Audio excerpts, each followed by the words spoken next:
مشكلة كبيرة بيعاني منها أصحاب القنوات، خصوصا القنوات اللي بتنزل فيديوهات قصيرة على القناة الأساسية بتاعتها اللي أصلا مخصصة للفيديوهات الطويلة. وهو لما بينزل فيديو قصير الفيديو بينجح وبيجيب مشاهدات كتير مختلفة تماما على الفيديوهات الطويلة، ولما يجي ينزل فيديو طويل يلاقي الفيديو أصلا مش بيتشاف، يجيب له مثلا 10 مشاهدات، 100 مشاهدة، 200 مشاهدة. ولكن لو بص للفيديو القصير يلاقي الفيديو القصير بيجيب 1000 و2000 و5000 و10000. يا ترى ليه المشكلة دي؟ وليه الفيديوهات القصيرة بس اللي بتنجح والفيديوهات الطويلة خلاص؟ هل فعلا اليوتيوب الفترة اللي جايه مش هيركز مع الفيديوهات الطويله وكل اهتمامه وشغله هيبقى على الفيديوهات القصيره بس، ولا في مشكله احنا مش عارفين حلها؟ بالفعل يا شباب المشكله دي كانت موجوده، بقول كانت موجوده لانه حصل تحديث، وده اللي احنا هنتكلم عليه النهارده في خوارزميات اليوتيوب، في الريكومنديشن بتاع اليوتيوب من الفيديوهات القصيره للفيديوهات الطويله. يعني ايه الكلام ده يا شباب؟ يعني انت لما بتنزل فيديو قصير والمشاهد بيتفرج على فيديوهات قصيره من قناتك، اتفرج على 5 6 فيديوهات من قناتك، في الاول اليوتيوب ما كانش بيقترح فيديوهات طويله من نفس القناه. انا كابو ملك كمثال يعني قناتي بنزل عليها فيديوهات قصيره، دخلت انت كمشاهد اتفرجت على فيديو 2 3، لما تيجي تفتح الصفحه الرئيسيه لليوتيوب وانا منزل فيديوهات طويله، اليوتيوب مش هيقترح الفيديوهات الطويله بتاعتي، لان مفيش خوارزميات كانت تربط ما بين السجل المشاهده بتاع الفيديوهات القصيره واهتمامات الفيديوهات القصيره باهتمامات الفيديوهات الطويله، او اقتراح فيديوهات طويله من نفس القناه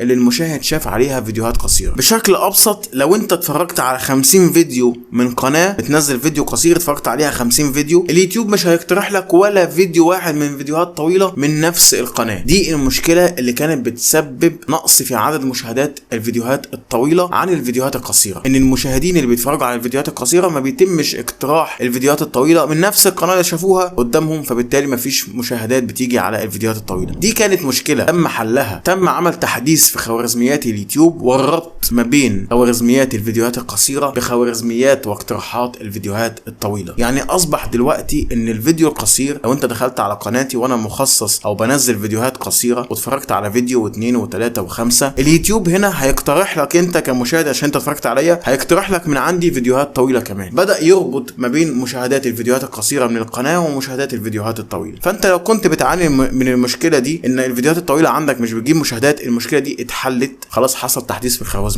وفي شخص اسمه تود مسؤول قسم الاقتراحات في اليوتيوب اتكلم عن الموضوع ده وقال ان تم الربط او تم عمل جسر ما بين الخوارزميات الخاصه بالفيديوهات القصيره والفيديوهات الطويله. فانت كصاحب قناه لو انت نزلت فيديوهات قصيره وعندك فيديوهات طويله، من خلال مشاهدات الفيديوهات القصيره هنبدا برضو نقترح الفيديوهات الطويله لنفس القناه على المشاهد، وده اللي هيساعد على ارتفاع نسبة ظهور القناة بتاعتك والمشاهدات من خلال الفيديوهات القصيرة. اصبح خلاص بيتم اقتراح كمان الفيديوهات الطويلة من خلال سجل مشاهدات الفيديوهات القصيرة، وده لان الفيديوهات القصيرة الانتشار بتاعها اوسع واكبر واسرع من الفيديوهات الطويلة. وعشان كده اليوتيوب عمل تحديث هنتكلم عليه في حلقة منفصلة ان شاء الله، انك تقدر تاخد جزء من الفيديو الطويل وتعمله كفيديو قصير، ومن الفيديو القصير ده تقدر تحول المشاهد للفيديو الطويل عشان يشوف الفيديو بشكل كامل. فانت هنا برضه زودت مشاهدات الفيديوهات الطويله من خلال الفيديوهات القصيره. باختصار كده عشان ما اطولش عليك وتقول ابو ملك بيتكلم كتير، عايز افرح حضرتك بالتحديث ده، ان خلاص القناه اللي بتنزل محتوى طويل وبتنزل فيديوهات قصيره في نفس الوقت هيتم ربط مشاهدات الفيديوهات القصيره بالفيديوهات الطويله، والعكس هيتم ربط المشاهدات الطويله بالمشاهدات الفيديوهات القصيره، وسجل المشاهدات هيتم ربطه. يعني لو فيديوهاتك القصيره نجحت بشكل كبير هتنجح كمان فيديوهاتك الطويله